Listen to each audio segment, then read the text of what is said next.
Esses dias eu estava olhando umas fotos de uma antiga igreja, de uma igreja antiga em Dundee, na Escócia, e eu perguntei, não é, a mim mesmo, em minha imaginação, se as paredes daquela igreja poderiam repetir para mim o que elas ouviram ser pregado muito tempo atrás ali. Porque ali, naquele mesmo lugar, não é, num domingo, no início de 1843, um jovem pastor, né, um jovem ministro, ainda na casa dos seus 20 e poucos anos, e com apenas alguns meses restantes da sua breve vida, subiu ao púlpito daquela igreja, tendo escrito no seu diário pouco antes.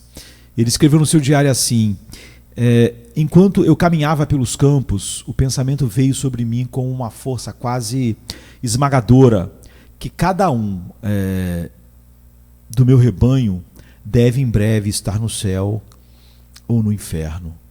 E ele continua dizendo: como eu desejaria ter uma língua como o trovão, para que pudesse fazer todos ouvirem, ou que eu tivesse uma estrutura de ferro, para que pudesse visitar cada um e dizer: fuja, fuja por tua vida. Ah, pecadores, vocês mal sabem, ele diz, como eu temo que você coloque a culpa da sua condenação na minha porta ou sobre mim. Esse pastor se tornou tão famoso, né? Robert McCheyne, mas morreu com 29 anos de idade. Então, o tão conhecido Robert Murray McCheyne se encontrou com outro pastor muito conhecido, Andrew Bonar, e numa segunda-feira, e ao saber que seu amigo havia pregado no último domingo, ele encontrou ele numa segunda-feira, e ele, ao saber que o seu amigo no último domingo tinha pregado sobre o inferno, ele perguntou se ele havia pregado com lágrimas nos olhos. Então, esses dois comentários, eles exemplificam para nós a necessidade que é colocada sobre aqueles que pregam o Evangelho e dão a todos nós, todos os cristãos, uma razão vital para orar por eles e também pensar sobre nós mesmos, já que todos nós fomos chamados para sermos testemunhas. Então, não pode haver dúvida de que o tema principal e fundamental do ministério de McCheyne era a pura maravilha do amor do Senhor Jesus Cristo, a beleza dele, e isso está imortalizado em seus sermões. Mas ele também fala sobre a maravilha do amor de Jesus pelos pecadores perdidos, dados a ele pelo seu Pai. Mas em sua adolescência, ele percebeu que o Evangelho só produz um sentido completo dessa maravilha quando aprendemos por que ele é tão necessário e estamos cientes das terríveis realidades das quais Cristo veio para nos salvar. E ele percebeu isso na adolescência, e como nós vimos, ele, apesar de ser tão famoso, morreu com apenas 29 anos de idade. Então, o senso da terrível natureza do inferno e a inefável maravilha do amor de Jesus andam de mãos dadas na mensagem do Evangelho, na pregação dele, e deve ser verdade no pregador. Então, por natureza, nós resistimos ao alongamento da mente e das emoções que essa realidade envolve. Os pregadores, eles tendem a ser emocionalmente ligados, entre aspas, a uma ou outra ênfase na sua pregação. Fortes e ousados ao pregar sobre o inferno, mas muito fracos para exaltar a beleza infinita e o amor de Cristo. Ou favorecer o amor de Cristo, mas diluí-lo, não é? Ao minimizar a realidade do inferno. E às vezes nós cometemos o erro de pensar que o verdadeiro equilíbrio bíblico é encontrado em algum lugar no meio, não é? Nas Escrituras, porém, o verdadeiro equilíbrio é encontrado ampliando o nosso entendimento e as nossas afeições em ambas as direções. Por um lado, como um aluno medieval de pensamento lento, né, Bozo, um milênio Depois nós precisamos ainda ouvir o eco das palavras do seu mestre, né, Anselmo de Canterbury, para nós. Anselmo disse: você ainda não considerou a grandeza do peso do pecado. Mas, por outro lado, nunca devemos cometer o erro de subestimar o tema principal de Anselmo, que era Cur Deus Homo, quem foi, como foi e por que o Filho de Deus entrou nas trevas do ventre de Maria, não é? do ventre da Virgem Maria, e morreu por nós nas trevas da cruz do Calvário.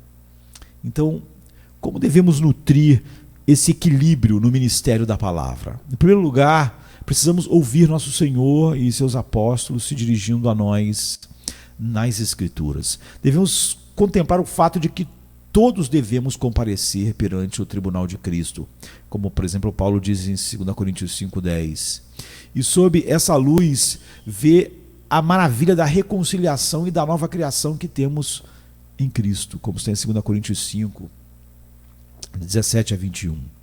E isso exatamente é o que produz em nós o temor do Senhor, como Paulo diz em 2 Coríntios 5,11, que abrirá as nossas bocas com graciosa ousadia para persuadir nossos ouvintes, como 2 Coríntios 5,11 diz, para apelar a eles para se reconciliarem com Deus, como está em 2 Coríntios 5,20 também, e para mostrar a eles por que e como essa maravilha se tornou possível por Cristo se tornar pecado em nosso lugar, no verso 21. Então, contemplar o tribunal de Cristo acalma nossos corações.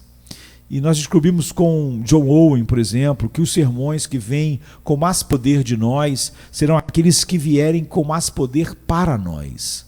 Não há substituto para visitar a cena da última avaliação, do último dia, do juízo, não é? E meditar sobre o julgamento que acontecerá ali. Irá avaliar a realidade de nossas vidas de acordo com a verdade. É o que diz Paulo, por exemplo, em Romanos 2,2. De uma forma que é justa e inexorável, como está em Romanos 2,5. De uma forma individual, como está em Romanos 2,6. E totalmente sem favoritismos, como está em Romanos 2,11. E de uma forma permanente, como está em Romanos 2,12. Então, mais meditações sobre as implicações do ensino de nosso Senhor e a execução dele pelos apóstolos, de acordo com Mateus 28, 19 e 20, vai nos envolver em um diagnóstico da alma ainda mais profundo e a consequente cirurgia, não é? Por mais dura que seja. Nós nos descobriremos mental e emocionalmente iludidos, que é o que é comum. Pois o resultado do julgamento para aqueles que não são levados a Cristo é colocado diante de nós na Bíblia em descrições fortes e carregadas de emoção, sem nenhum abrandamento politicamente correto, né? Sem nenhum abrandamento de linguagem politicamente correta, tão comum em nossos dias, em que nós queremos sempre fazer as pessoas simplesmente se sentirem bem. O incrédulo, ele vai experimentar a separação de Deus sendo enviado para fora, para longe da sua presença, para as trevas exteriores, como está em Mateus 8,12, Mateus 22,13, Mateus 25,29, e para longe da presença do Senhor, como Paulo diz em 2 Tessalonicenses 1,9, né? Então, é um fogo ardente que arde eternamente. É o que Jesus diz em Mateus 25, 41, ou Judas 7, e que também é escuridão exterior, Mateus 8,12, ou seja, nenhuma luz vinda da face de Deus, onde há choro e ranger de dentes, Mateus 22,13, envolve dissolução, ou seja, a percepção de destruição contínua, não é? Como está em Mateus 7,13, Mateus 10,28, Romanos 9,22, Filipenses 3,19, poderíamos mencionar ainda 1 Tessalonicenses 5, verso 2. Dante, né, na sua famosa obra, pegou o desespero disso em A Divina Comédia, nas palavras que ele escreveu sobre a entrada do inferno. Toda esperança abandonai os que entram aqui. Ou seja, entrar no inferno é abandonar toda a esperança. Toda a esperança abandonai os que entrais aqui. Talvez o mais preocupante de tudo é isso, é eterno. 2 Tessalonicenses 1, 8 e 9. Então não é de admirar que um dos maiores puritanos, né, Thomas Brooks, falando sobre isso, ele clamou, mas essas palavras, eternidade, eternidade, eternidade, essa palavra eterno, eterno, eterno, essa palavra para sempre, para sempre, para sempre, vai mesmo partir os corações dos condenados em 10.000 pedaços.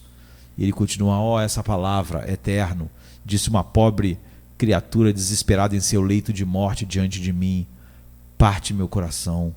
Os pecadores impenitentes no inferno, Thomas Brooks diz, terão um fim sem fim, uma morte sem morte, uma noite sem dia, um luto sem alegria, uma tristeza sem consolo e escravidão sem liberdade. Os condenados, ele diz, viverão no inferno tanto quanto o próprio Deus viverá no céu. Então, alguns leitores atentos, não é? Ou ouvintes vão se lembrar de como em 1988 até o início dos anos 90 o falecido John Stott foi atacado quanto à sua abertura para o aniquilacionismo e tornou-se de conhecimento público com respeito ao castigo eterno, porque ele escreveu assim: emocionalmente eu considero o conceito intolerável, não é? Mesmo que saibamos que John Stott aqui, não é, a sua teologia estava totalmente errada, pois nossos sentimentos não determinam a realidade e a verdade de Deus. Portanto, nós não pregamos o que nós sentimos, como se nossos sentimentos pudessem determinar alguma coisa.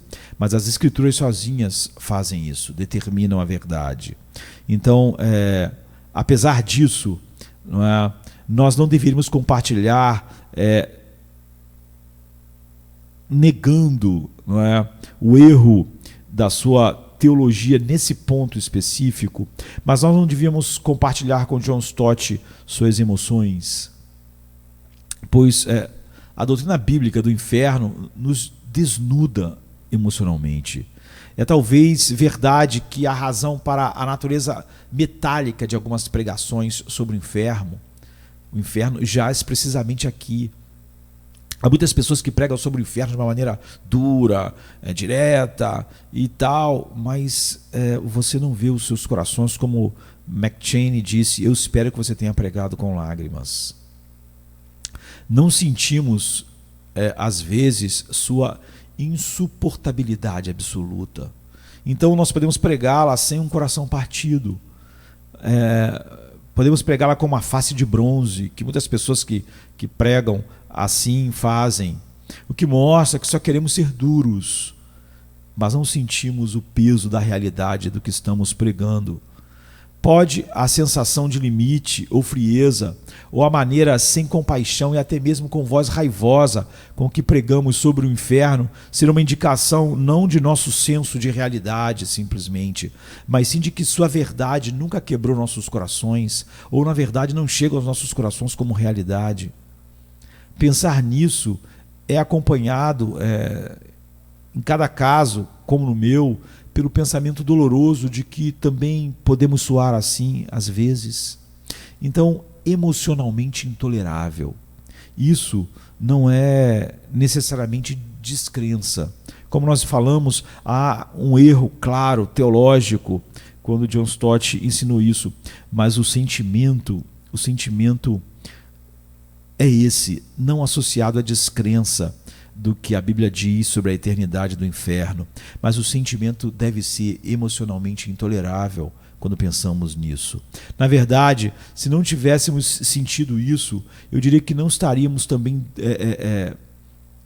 vendo a realidade, ou que, como os discípulos, nós também estaríamos dormindo nos arredores do jardim do Getsêmani, pois o Novo Testamento nos dá alguma indicação daquilo que Lutero escreveu: nenhum homem temeu a morte como este homem, falando da morte final, do cálice da ira que Jesus teve que tomar e que se deparou com ele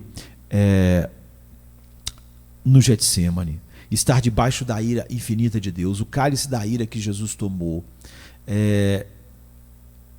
Achou que o que ele enfrentou lá, o que Jesus enfrentou no Getsêmani, ao ter que tomar o cálice da ira, o que ele enfrentou lá era emocionalmente intolerável. Jesus, apesar de, é óbvio, ensinar o oposto do que John Stott fez aqui, quanto ao aniquilacionismo, apesar disso, Jesus também achou o cálice da ira emocionalmente intolerável. Apesar disso, o bebeu, mas suando sangue. Nós sabemos os seus brados a respeito disso. As descrições dos evangelistas sugerem o que Lutero diz sobre Cristo. Lucas nos diz, por exemplo, que foi depois e não antes que o anjo fortaleceu que, estando em agonia, orou com mais fervor e seu suor se tornou como grandes gotas de sangue caindo no solo. Lucas 22, 43. Talvez ainda mais revelador seja a linguagem crua usada por Marcos.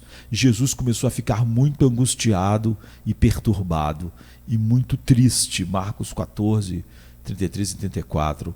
O verbo traduzido aqui por ser perturbado, ademonem, não é? Que é o verbo usado, é usado no Novo Testamento apenas aqui e na passagem paralela em Mateus 26, 37 e também em Filipenses 2, 26.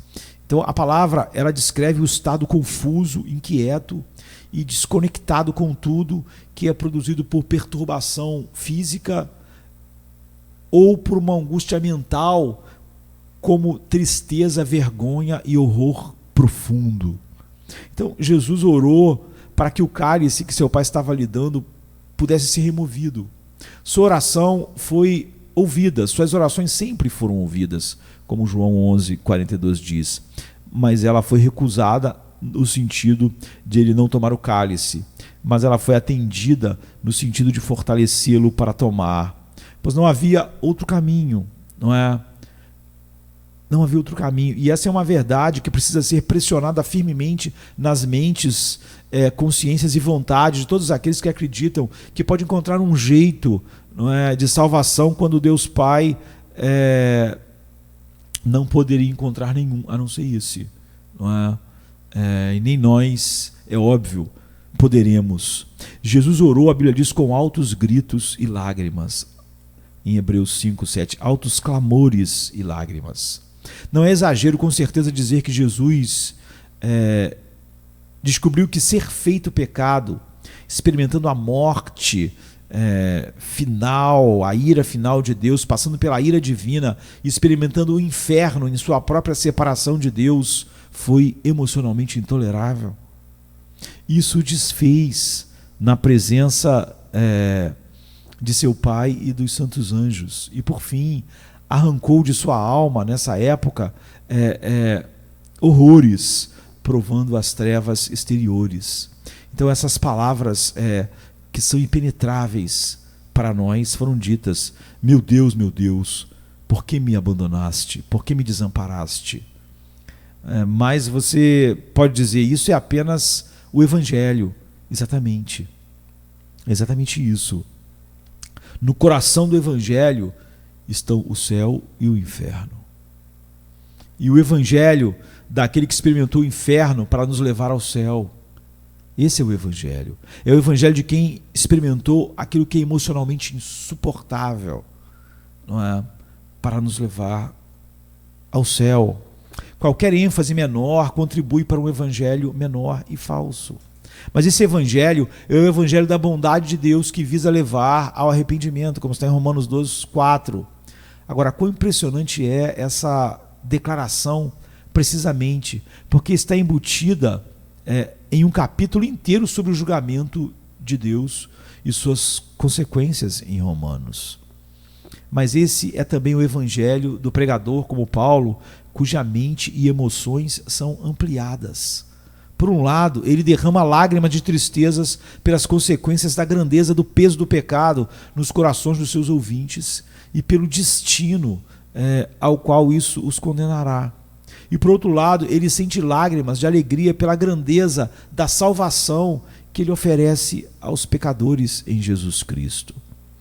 Então, pela natureza do caso, inferno e céu são sempre os temas explícitos, são sempre os temas de cada sermão, apesar de nem sempre serem explícitos em todos os sermões que nós pregamos. Mas se eles não estão em primeiro plano, eles devem estar ali, ser o pano de fundo para a nossa preparação e a estrutura dentro da qual os nossos ouvintes sempre devem ouvir o que estamos pregando. É sempre uma questão de eternidade. É sempre uma questão de céu e inferno, e isso é emocionalmente insuportável. Nós temos que sentir o peso disso. Então eu preciso ir para a minha Bíblia, na presença de Deus, e meditar até que isso nasça ou amanheça em minha mente, nos meus afetos, na minha vontade, e então surja em meus lábios, em minha pregação.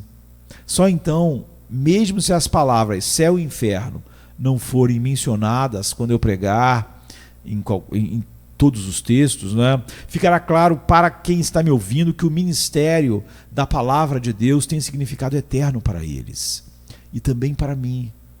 A tarefa mais importante da terra está ligada aqui. Então, finalizando, duas coisas me vêm à mente. Alguém disse há muito tempo assim: eu nunca prego agora sem acreditar que algo vai durar para toda a eternidade. Essa é a fé do salmista e do apóstolo. Eu criei e por isso falei. Nós também acreditamos e assim também falamos. Tudo por sua causa. Em 2 Coríntios 4, 13 e diante. Quem não gostaria de exercer tal ministério, o chamado para pregar o evangelho e o chamado de todos nós? Em segundo lugar, um cientista, por meio de cujas pesquisas devotadas alcançou coisas que de outra forma muitas pessoas não teriam esperança de dias melhores. As experiências desse cientista fizeram com que pessoas que morreriam em poucas semanas pudessem desfrutar de uma vida prolongada. E tendo assistido um documentário comovente sobre os resultados do trabalho desse cientista, alguém disse para ele como deve ser gratificante ver o trabalho da sua vida causando um impacto tão incrível na vida das pessoas, prolongando a vida das pessoas. E ele respondeu de uma forma simples: há alguns anos, o que eu faço não é tão importante, prolongar alguns anos. E então, com um leve movimento do seu dedo meio professoral, ele disse: mas o que prega o evangelho, isso sim faz uma coisa muito importante. Então, palavras que valem a pena pesar, não é? São essas, porque nós somos encarregados da tarefa mais importante da terra: apontar homens, mulheres, jovens, meninos e meninas para o único caminho, aquele que sozinho pode permitir que eles escapem da cidade da destruição e cheguem à cidade celestial. Porque, de fato, a cidade da destruição, a eternidade da realidade do inferno, é emocionalmente insuportável. E quando nós vemos o próprio Salvador tomando o cálice dessa ira, ele deixa bem claro, por tudo aquilo que ele manifesta, como é emocionalmente insuportável: suar sangue, grandes clamores, grande angústia, grande horror e um brado: Deus meu, por que me desamparaste?